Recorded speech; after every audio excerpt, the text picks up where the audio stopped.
And welcome, Hoosier fans, to another episode of Doing the Work, the first show on the Back Home Network dedicated to covering IU women basketball. Today is our 155th episode, recorded on the evening of Friday, March 7th, 2025. I'm your host, Kathy Amos, and I'll be running solo tonight. But today I will be discussing with you your Indiana Hoosiers loss to USC in the Big Ten tournament, 79-84. With that loss, that brings the record to 19-12 as we head into NCAA play. But first, we will start our show as we start every show, and that's with our Hoosier Proud banner moment. And for me, the banner moment actually came really late in the game. And I'm going back to with about 1 second to go when Chloe Moore McNeil made a three-pointer late. Now, at this point, the game was pretty much decided. We weren't going to be able to come back and win that game. However, why I picked that banner, that three-pointer as my banner moment, even though it really didn't have anything in terms of changing the outcome of the game, I picked that because I thought our women just showed a toughness from the very beginning until the very end. And it exemplified to me the reason why we love our Indiana women Hoosiers so much, and how Coach Morin has really got this team with an amazing culture and dedication to work ethic, not just off the court, not just outside of the games, but during practices as well.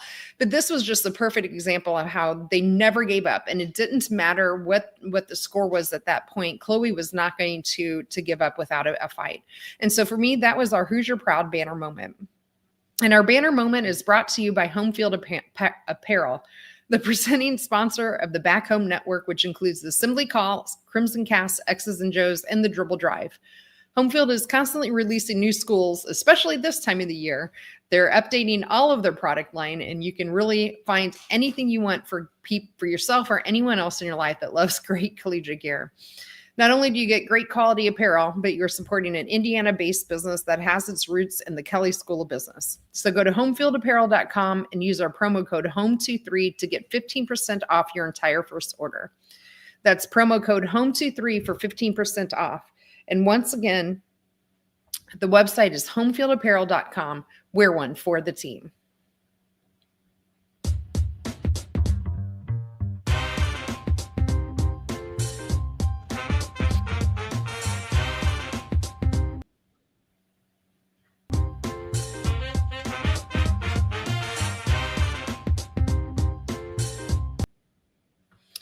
Okay, well, we don't have any news today. We don't have Jeff for Marlow's Musings. I already kind of gave you my Amos angle, so we will just jump right in and talk about pivotal plays from this game. Now, I thought this was a game that was really just tough and really physical from the beginning, and you could really see that in the number of fouls, I thought, on both teams, right? You had 3 players from Indiana that racked up 4, and Sydney Parrish, who fouled out, and then USC had 2 players with 4, and Kiki Arafin also fouled out of the game.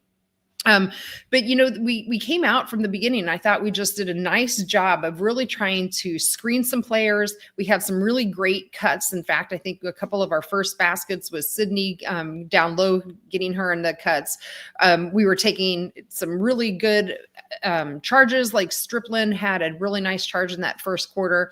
Again, we got the ball down low to Chloe Moore McNeil at one point, who actually recognized, and I thought this was really a great example of Chloe's basketball IQ. She recognized that the defense was coming for her, and instead of going right up into that defender, she actually went under the basket and ended up making that. And it was a great example of how we've really come to rely on Chloe for just really fantastic hard-nosed basketball, but also very smart basketball.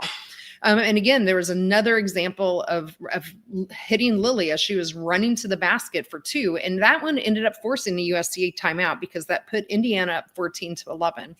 Now, out of that timeout, USC would come out and make quite a bit of a run here, and they ended up outscoring Indiana 18-23. But overall, I thought that first quarter was really well played by Indiana.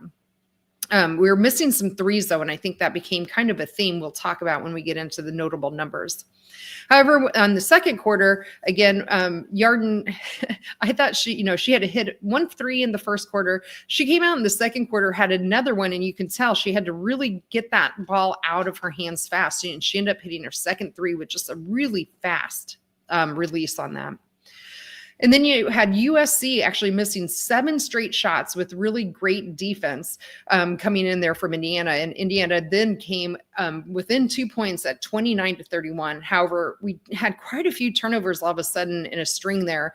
The neat thing with those turnovers is that it wasn't leading to a lot of USC points. And we pretty much played them even. In fact, in that second quarter, we outscored them 16-15. So for me, that second quarter was something that just was, it wasn't a high scoring game quarter from either team. And it was a lot of back and forth, a lot of missed shots in that quarter in particular. But it was nice to see us again, just not coming out and being intimidated by USC. So that kind of leads us to the second half. So this was an interesting quarter here. We had Yarden come out and within 10 seconds got a foul called on her. And honestly, my husband and I were both watching and rewound it even. I still, to this point, can't understand what that foul was on Yarden. My husband's theory was that it was the same referee that at the end of the first half, Coach Morin was really giving her an earful on one of her calls right at the end of the first half. And so maybe that was sticking with her from Coach Morin, and she was just kind of getting back to calling that foul on Yarden. But regardless, we had Chesky with 2 quick baskets and a steal. And Indiana went on an 8-0 scoring run to start that quarter, and we ended up then taking the lead 42-20 on that. And then, as I mentioned, I thought it was a really physical game. Sydney ended up fouling out, but that was when she got her third foul, was with 7:15 left in the quarter. That was a moving screen, which, again, all year we've seen that from the referees, which has been a big point of emphasis, is those moving screens. And so we saw that again creep up in a little bit into this game. So as we know from Coach Tonsoni at Assembly Call, this game is a game of runs. So Indiana started out on an 8-0 run, but then USC came back and answered with a 10-2 run of their own to put the score at 48-55. That was finally ended by Caroline Striplin hitting a bucket. Then we had Lily come in, and she had some really good defense, I thought, on Kiki Irfin at one point. She really had some nice body up on her and caused some problems, I thought, a little bit for Kiki, even though Lily was definitely outmatched in terms of size and athletic power. But the nice thing I thought about with this play is it really showed a lot of toughness from Lily today, because previous to that, she had some kind of lower leg injury that she actually went out and went to the locker room to get treatment, and just came back in when she had that really great defensive play. And then, Yarden came back and hit her 4-3 with 36 seconds to go. And then Lily again, she takes a nice charge on Kiki, and that caused Kiki to get her third foul on her. And that's kind of how we ended that third quarter. So in that third quarter, Indiana, I thought, came out really on fire, made some really great adjustments on defense as well, and outscored USC 23-21 in that quarter. And then finally, we get to the fourth quarter. So here again, fouls. Chloe Moore McNeil with her third foul at 9:49. Just a lot of foul. 2 offensive rebounds for USC, and then Sydney got her 4th foul. However, again, just really tough and smart defense from our players. There's a great example of Lexi in this one, where we had Juju coming down with a big head full of steam. And as you've seen Juju play, you know that once she gets going, she's really hard to stop. But Lexi actually stepped right in front of her and took just a beautiful charge to get Juju, keep her from scoring. And then finally, with 5:39 to go, when the score was 63-69, Sydney fouled out. In one place, I thought that was kind of a pivotal place, actually, speaking of pivotal play in the game, that kind of turned the tide a bit, I thought, in USC's favor, where I thought it was going to be really hard to come back, where Kennedy Smith picked Yarden's pocket for just a really easy fast break that put them up by 8, 63-71.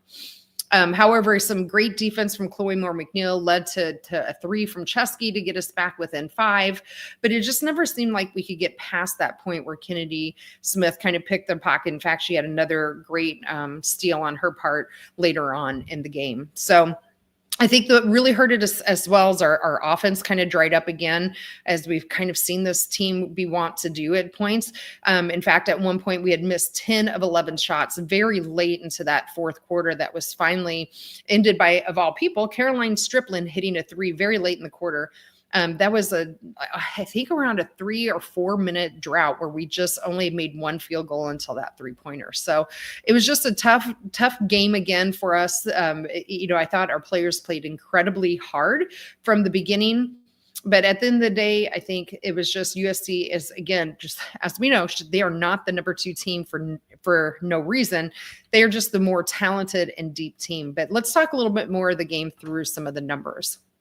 So we'll jump into some notable numbers here. So I think the thing that tells the story of the game, again, this was only a 5-point loss from Indiana, is our field goal percentage compared to USC.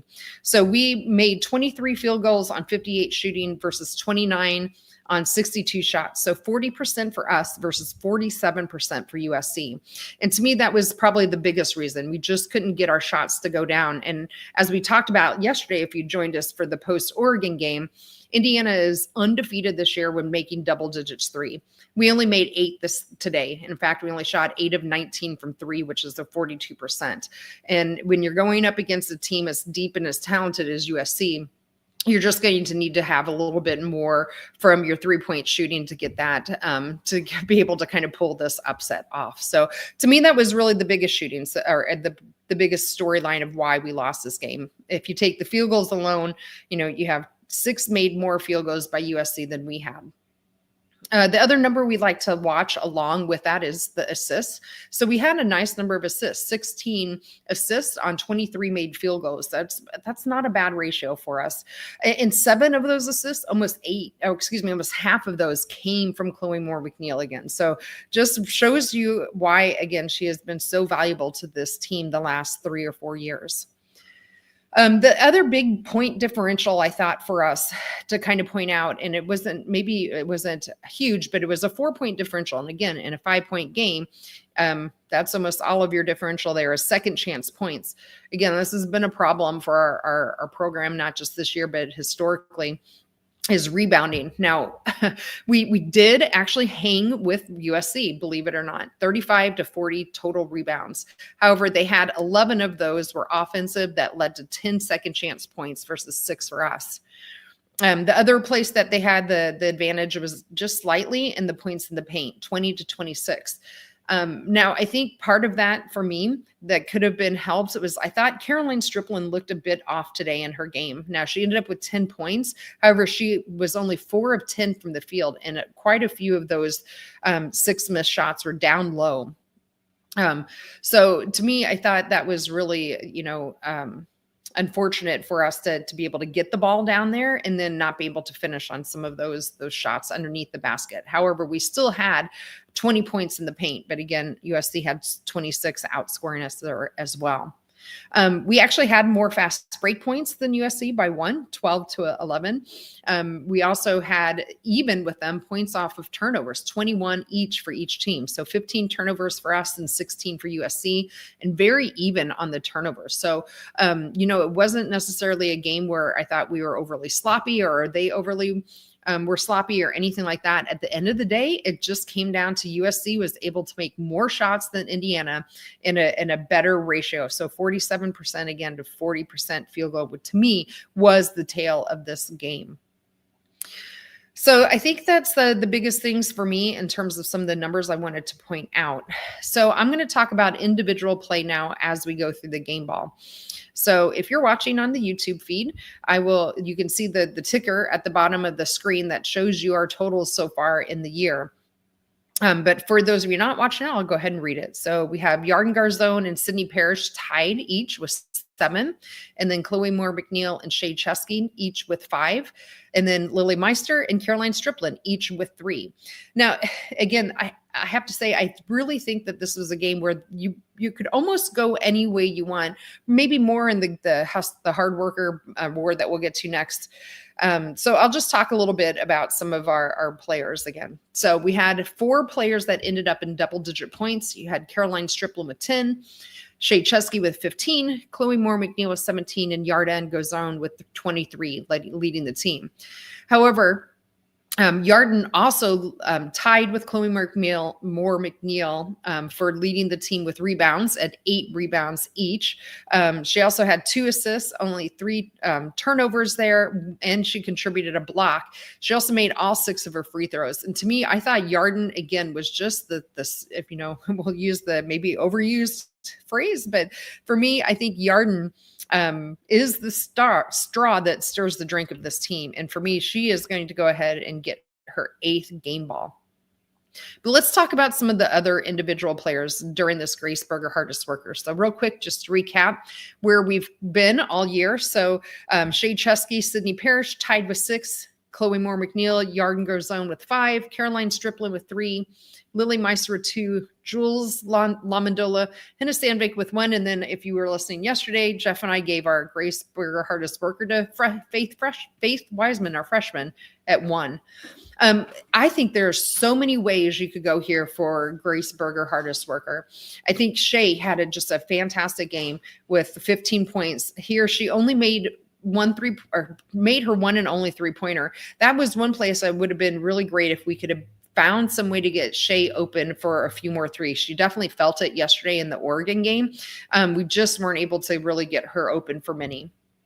Caroline Striplin, I already talked about her. Chloe Moore-McNeil, again, 17 points, 8 rebounds, 7 assists, 3 turnovers for her as well, and 2 steals to contribute. Sydney Parrish, again, she was hurt by her foul trouble, and I thought that really kind of hurt the team as well when she went out. But she had 8 points. She missed all 3 of her 3-pointers and was only 2 of 6 in total from the field. Oh, I should talk about one other number as a team that I failed to mention was free throw shooting. So 27 free throws we ended up taking, and we made 25 of them. So between yesterday's game against Oregon and today, we only missed 2 free throws, which is just a phenomenal shooting from the free throw line.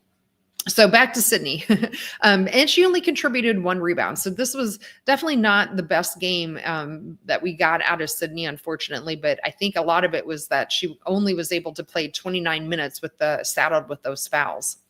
Then off the bench, the 2 main contributors that we had off the bench were Lexi Bargesser, who played 24 minutes, had 2 points for us, 3 rebounds, and she contributed, unfortunately, 4 turnovers, but she also had a block. And then Lily Meister came in and played 17 minutes. As I mentioned, she was out briefly in that third quarter with a lower leg injury, but she ended up coming back in. And I thought this is one of the better games we ended up seeing from Lily. Now, point-wise, I don't think she contributed a lot, right? 4 points, but she did still have 3 rebounds. She also had an assist and no turnovers. So I really think that it's hard for me on this one to go anywhere. I think at the end of the day, though, where I finally landed, and I kind of texted a couple of friends to get their opinions as well. I'm going to give my hardest worker to Lily. She has been really struggling all year. Especially here in the last half of the conference season. And for her to be able to go out with an injury and come back in after having to get treatment. And not only did she come back in, but she had some really hard-nosed plays where she ended up landing on the floor, sliding into the goal at one point. She bodied Kiki Irafin. She was not afraid of her whatsoever. And so for me, I thought Lily just embodied what we think of when we think of as a hardest worker. And so for me, and I see Sean in the chat here agrees that giving Grace Berger, the Grace Berger hardest worker to Lily. So we are unanimous now, everybody. So we will give that to Lily. Okay, so the last thing we will talk about here is our numbers watch. Again, everybody in terms of where we are expecting them to be has kind of surpassed that, but I did want to update real quick for Yarden. She hit 5 3-pointers again today.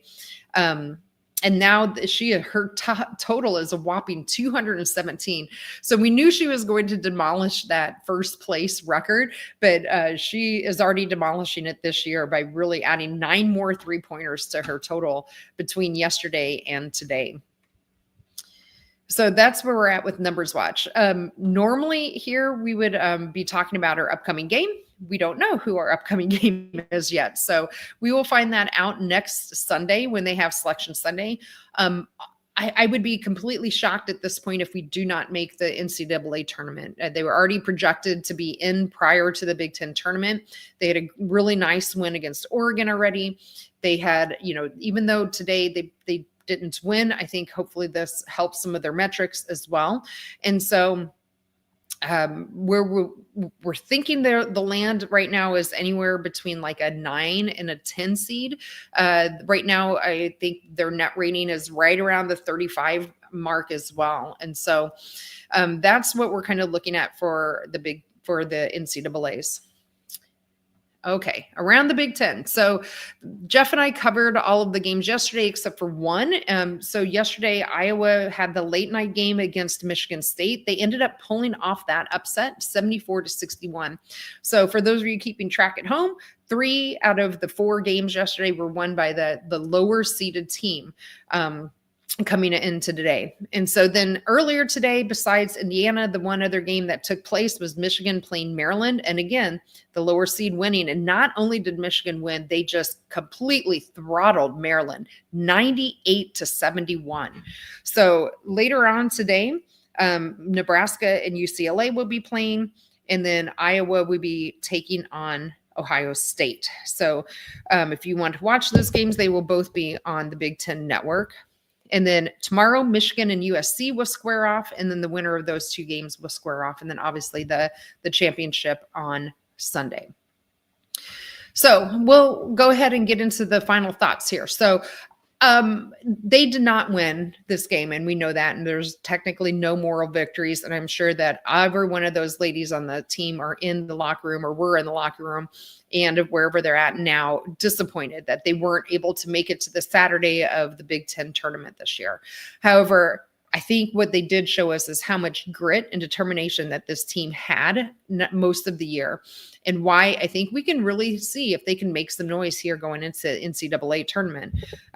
It will be really interesting to see what kind of matchups we get in that tournament. So I think that I'm really excited. And once again, like I said, going into the Big Ten tournament, I'm really intrigued to see what this team will do, because we have been a bit of a Jekyll and a Hyde team, but I think we've been playing here really, really well down the stretch. In fact, I think before the last month or so of the year, we were in the mid range of the net rating in the 40s, mid 40s in the net rating. And now we're, like I said, we're around 35, 36 in there. So just kind of catching up on some of the chats here tonight as well. Yeah, I agree. Sarcastic Mike. Chloe Moore McNeil absolutely could have got the hardest worker as well. She did a fantastic job defending Juju. I know Juju got, her 30 points like she usually does, but she definitely made it difficult on her throughout the game as well. So yes, I agree, Sean, as well. I hope that Lily will get some of her confidence back about this at some point. So yeah, I didn't talk about Jules. Jules did play. Technically, she got in the game for about a minute, and you could tell from the moment Jules got onto the court that she just seemed kind of lost, and she wasn't sure where she was supposed to be going on either end of the court, and it just wasn't going to be a game for her. So I'm hoping we'll see if we can get something different for Jules going into the NCAA tournament. And we know when she was filling in for Sydney, when Sydney was out hurt, we know there is really great capabilities within Jules. And so that'll be an interesting off-season story to watch. So, but with that, those are kind of my final thoughts. And I'm just going to go ahead and wrap this up here real quick.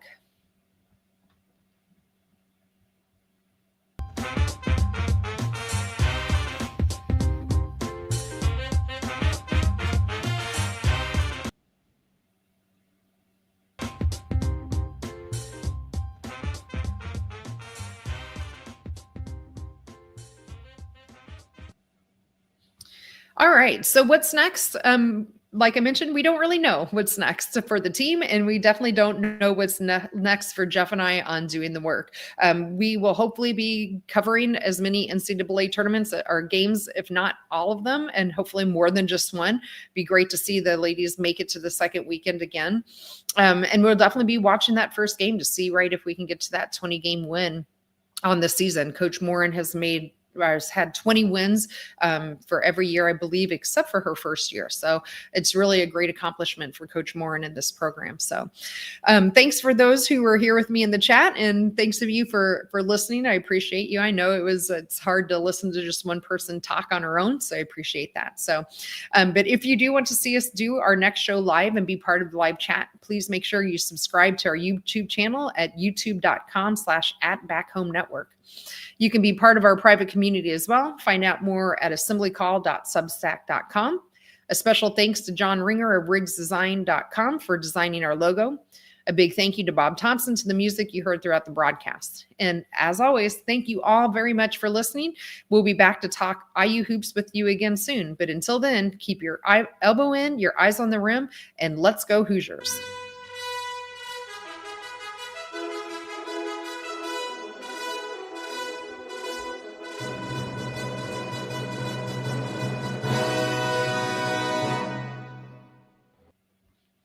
All right. And with that, it's a wrap. Hope everyone enjoys the rest of the Big Ten tournaments. I know I'm excited to watch some of these matchups. There's going to be some really good basketball, I think, going on, not just in the Big Ten tournament, but other conferences are going to be going as well. So definitely keep an eye out for all of those as well. If you like women's basketball, you got a lot going on with all those conference tournaments. So happy weekend to everyone. Take care, and thanks for listening.